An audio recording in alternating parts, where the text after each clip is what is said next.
I came home with a woman. My wife yelled, "Who is she? What's going on?" We walked in silently and smiled. "Meet the wife of your boss," I said, "and your lover." My wife froze. Her lips parted, but no sound came out. The silence in the room wasn't empty. It was charged, humming like the moment before lightning strikes. That's when I knew the game was over. It started 6 months ago. We were happy, or at least I thought we were. Emily and I had been married 9 years. 9 quiet, steady years. We built a home that smelled of coffee in the morning and wine at night. She said she loved the way I listened, the way I noticed small things. She didn't realize how much I noticed. It was subtle at first, late nights, a new perfume, messages she'd tilt her phone away to read.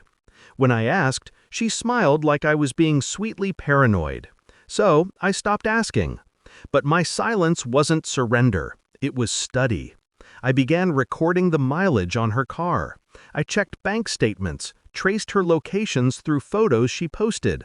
Small details she didn't realize connected. A shadow of a watch in the corner of a selfie. A reflection of a car in a cafe window. Her boss's car.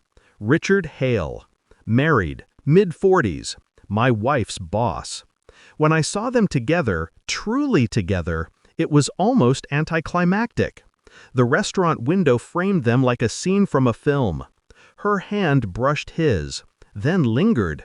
His lips grazed her neck.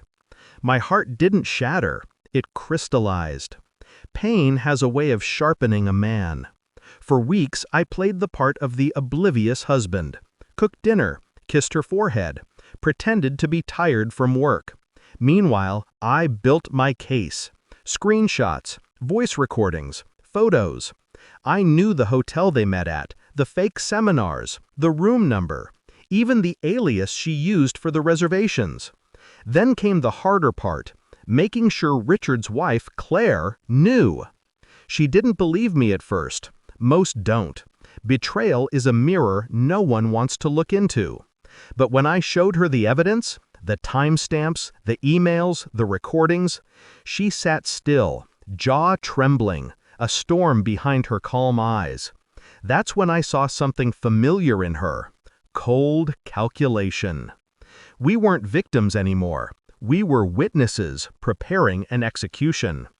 Claire and I met in secret, never emotionally, never romantically, just two betrayed souls drawing blueprints for justice.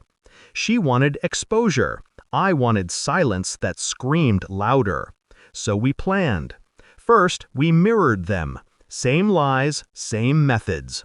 While Emily and Richard snuck off for their business trips, Claire and I had meetings of our own, at lawyers' offices, with accountants, with tech experts who knew how to dig deeper than surface-level secrets.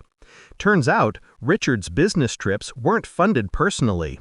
They were expensed under a false account. Embezzlement. Claire's discovery, not mine. She was sharper than she looked. I respected her for it. By the time we were done, every thread was woven tight. Their affair, their crimes, their carelessness, all recorded, time-stamped, and ready. All we needed was the right moment. It came on a Friday evening. I told Emily I had a surprise for her, something special, something to celebrate us. She smiled, relieved. Maybe she thought the guilt was fading. Maybe she thought I was still blind. I wasn't. I picked up Claire at her place. She wore black, simple, elegant, the kind of calm you only see before a storm. We didn't speak much on the way, just silence and headlights slicing through the dusk. When we arrived, Emily was waiting at the door, smiling. Then she saw Claire, and her smile fell like glass breaking. "Who is she?" I stepped forward. "Meet the wife of your boss," I said, "and your lover." The air left the room. Claire stood still, eyes locked on Emily. No shouting, no chaos, just that frozen silence where truth settles like dust after an explosion. I handed Emily a folder. Inside, copies of the affair records, financial reports, photos. Lawyers have everything, I said. Half the house, full custody of the accounts, and your resignation already drafted. You'll sign it tonight. She looked at me, trembling. You can't. I already did, I said. You just don't know it yet. Richard lost his job that Monday. Corporate fraud, sexual misconduct, and enough proof to end his career. Claire filed for divorce the next day. She kept the house, the cars, and the company shares. Emily moved out quietly. No fight, no scene. Just a box of clothes and the echo of what used to be her laughter. Regret is for people who act out of anger. I acted out of truth. I didn't raise my voice. I didn't throw things. I didn't destroy her. I just showed her the mirror and let her reflection do the rest. Sometimes justice doesn't come with sirens or gunshots. Sometimes it walks in calmly with another man's wife and smiles.